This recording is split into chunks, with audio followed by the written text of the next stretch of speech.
Like and subscribe and click the bell icon to get new video updates. NATO, why Russia has a problem with its eastward expansion. The role of NATO, the transatlantic military alliance founded in 1949 specifically to counter the Soviet Empire in Europe, has been an evolving discussion since the breakup of the USSR in 1991.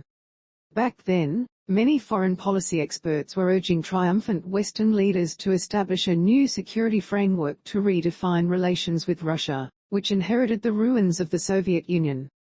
The West held all the cards in 1990 to 1991, Dan Plesch, a professor of diplomacy at the SOAS University of London, told DW.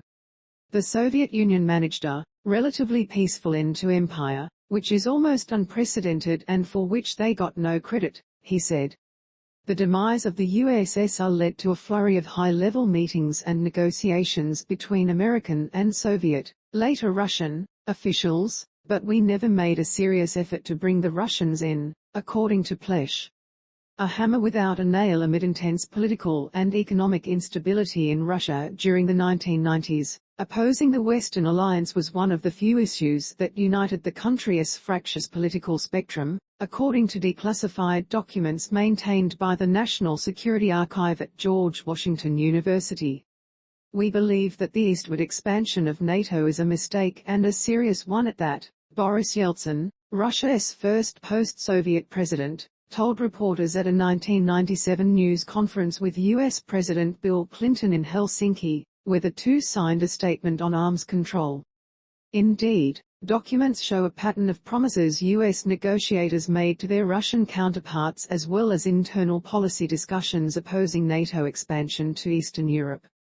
In the current environment, it is not in the best interest of NATO or the U.S. that Eastern European states be granted full NATO membership and its security guarantees, according to a State Department memorandum in 1990, while those states were still emerging from Soviet control as the Warsaw Pact disintegrated. We do not, in any case, wish to organize an anti-Soviet coalition whose frontier is the Soviet border. Such a coalition would be perceived very negatively by the Soviets. Post-USSR order, changing security policy. None of these discussions ever became official policy, and none of the alleged pledges ever made it into a legally binding document with Russia. Moreover, they took place in a specific contemporary historical context. The Berlin Wall had just fallen in 1989. Especially the Baltic Sea states of Lithuania, Latvia, and Estonia, which were part of the Soviet Union from the 1940s to 1991, saw an increased drive for political self-determination and a reorientation of the region's security structure. The three states pointed to the UN Declaration on the Inadmissibility of Intervention and Interference in the Internal Affairs of States, which refers to political independence both internally and externally. NATO's open-door policy with Russia after the dissolution of the Soviet Union. The Eastern European Military Alliance, the Warsaw Pact, disbanded in 1991. U.S. President Bill Clinton pursued Partnership for Peace, which Russia joined in 1994. However, there was disagreement over whether that was an alternative to NATO membership or a pathway to it. In 1997 NATO and Russia signed the Founding Act on Mutual Relations, Cooperation, and Security, and the NATO-Russia Council was founded in 2000, both of which were intended to boost cooperation.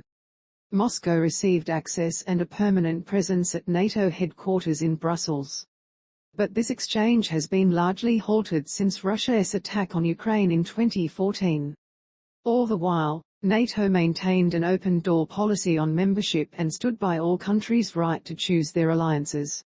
From the Western perspective, keeping NATO to its Cold War borders was only valid so long as Soviet forces remained in Eastern Europe.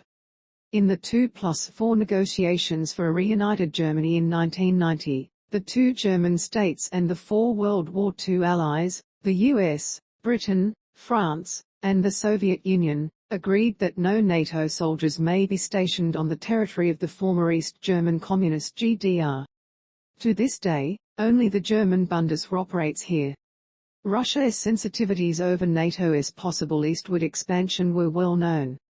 No matter how nuanced, If NATO adopts a policy which envisions expansion into Central and Eastern Europe without holding the door open to Russia, it would be universally interpreted in Moscow as directed against Russia, U.S. diplomat James Collins wrote in a State Department cable in 1993.